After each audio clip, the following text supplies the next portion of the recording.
Good morning. In the space of 45 minutes, created a niche right there in the crux of that root that had been highly erodible soil, as you see on the right, but here we've now created a place for the water to go slowly and passively into this niche. It's a passive water walk-off niche. Water is still going to move down that slope. I'm going to demonstrate with that watering can full of water how it looks. Obviously, on the right, the water came all the way down here a few moments ago and came all the way to this white bucket. You see the trail of water winding from there, poured just on that hard surface, and water comes down slowly but incessantly down and lost. That was just one bucket of water. Imagine during a heavy rain event what that could look like.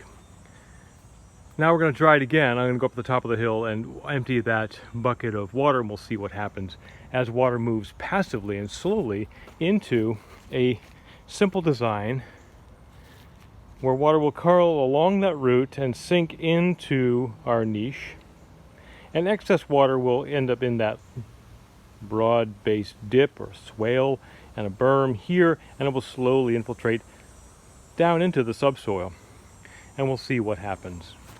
Now, it's still eroded on the top, you can see, so I'm going to release the water from the can. This is, of course, not how rain normally comes. It doesn't come in a one-point source, so I'll spread it out a bit like this. During a heavy rain event, we will be getting lots of water such as this. So the same amount of water was poured on the left of the root. We see some seepage has gone in, but now let's follow this pathway of the water. The water on the left, moments ago, had gone all the way down to the barrel, the little bucket at the end. Now let's watch this water. Where is it going? It's still moving. You see, we don't want water to actually stop. This is water walk-off, all one word, not runoff, but walk. Water is actually curling around the root, the natural form barrier, which we just took advantage of. And now it is slowly seeping into the niche.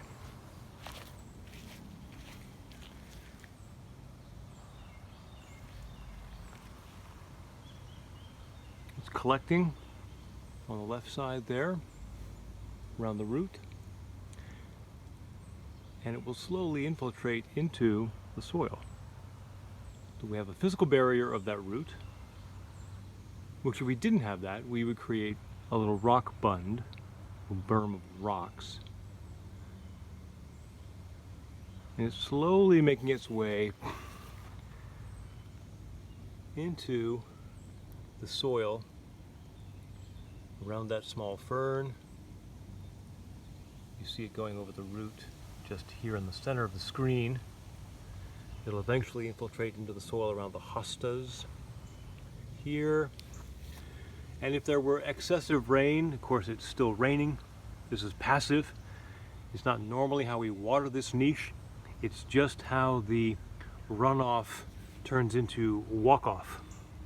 And there it is, walking over the root and dripping into the soil. During a heavy rain event, of course, it would still be raining and raining and raining, and this would be flowing, but we're able to see what just that 15 liters of water is captured right around our niche. It's not even going to make it into this lower berm and swale system we created as a teachable point. But to recall, this was the same amount of water went all the way down here as it was poured in, and ended up all the way down to the bucket before it eventually kind of soaked in. But that was all lost and creates more erosion. So there is the Terra Firma solution to water runoff. We create passive water walk-off niches. I'm Peter Jensen, but this is Terra Firma.